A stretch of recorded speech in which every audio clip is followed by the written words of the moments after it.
Hi friends, welcome back to my channel. ఈరోజు ఇంట్లో ఉండే రేషన్ బియ్యంతో ఇడ్లీ రవ్వ ఏ విధంగా చేయాలో చూపించబోతున్నాను. అయితే రేషన్ బియ్యంలో చాలా మందంపాటి బియ్యపు గింజలు వస్తున్నాయి. వాటితో పాటు తెలుపు కలర్లో ఉండే బియ్యపు గింజల్లా వస్తున్నాయి. అవి ఆరోగ్యానికి మేలు చేసేటువంటి పోషక పదార్థాలను కలుపుతున్నారంట. ఇది ఆరోగ్యానికి చాలా మంచిది. ఊరికే రేషన్ బియ్యంతో మనము ఉప్మా లాంటివి కానీ దోశ పిండి ప్రిపేర్ చేసుకుంటాము. అయితే ఈ రేషన్ బియ్యాన్ని ఉపయోగించి ఇడ్లీ రవ్వ ఏ విధంగా చేయాలో చూపించబోతున్నాను. రేషన్ బియ్యాన్ని నీట్గా కడుగుకొని వాటర్తో ఒక 2-3 టైమ్స్ కడిగి వంపేసి మరికొన్ని వాటర్ పోసి పక్కన పెట్టాలి. స్టవ్ వెలిగించుకొని ఒక మందంపాటి గిన్నె పెట్టి దానిలో నీళ్లు పోసి మూత పెట్టాలి. ఎసరు వచ్చాక కడిగి పెట్టుకున్నటువంటి బియ్యాన్ని వేసి ఒక 2-3 టైమ్స్ కలపాలి. అప్పుడు రాళ్ళ ఉప్పును దానికి క్వాంటిటీకి సరిపడా వేసుకొని మళ్ళీ 2-3 టైమ్స్ కలపాలి. ఈ మొత్తం ప్రాసెస్ ఒక 5 మినిట్స్ లోపే కంప్లీట్ అయిపోతుంది. అన్నం అనేది పూర్తిగా ఉడకకూడదు. ఇప్పుడు ఒక గంప పెట్టుకొని ఈ ఉడికినటువంటి మిశ్రమాన్ని పంపేసుకోవాలి. తర్వాత చల్లటి నీళ్ళను పోసేయాలి.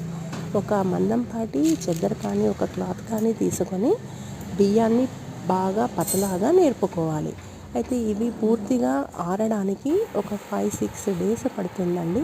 వీటిని ఎండలో మాత్రం ఆరబెట్టకూడదు. ఒకవేళ ఎండలో ఆరబెట్టినట్టయితే తర్వాత ఒకలాంటి స్మెల్ అనేది వస్తుంది. వీటిని నీడలోనే ఆరనివ్వాలి. ఆరిన తర్వాత ఈ విధంగా ఉంటాయి. ఇప్పుడు వీటిని ఉపయోగించి దోశ కూడా ప్రిపేర్ చేసుకోవచ్చు. నార్మల్గా మనం ఎలా దోశ చేసుకుంటాము. అయితే ఇడ్లీ రవ్వ చేసుకోవడానికి మిక్సీ జార్ తీసుకొని గ్రైండింగ్ చేసుకోవాలి.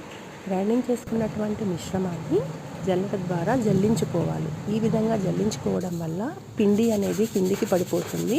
జల్లెడలో మిగిలినటువంటి మిశ్రమము మనకు షాపులో కొన్న విధంగా చాలా తెల్లగా సన్నముగా మెరుపుతో ఇడ్లీ రవ్వ లాగానే ఉంటుందండి. సేమ్ మనం ఎలా ఇడ్లీ చేసుకుంటామో ఆ విధంగా మినపప్పును ఉపయోగించి ఇడ్లీ రవ్వకు బదులు ఈ మనం ప్రిపేర్ చేసుకున్నటువంటి రవ్వను కలుపుకొని చేసుకుంటే ఇడ్లీలు చాలా మృదువుగా మెత్తగా చాలా బాగా వచ్చాయండి.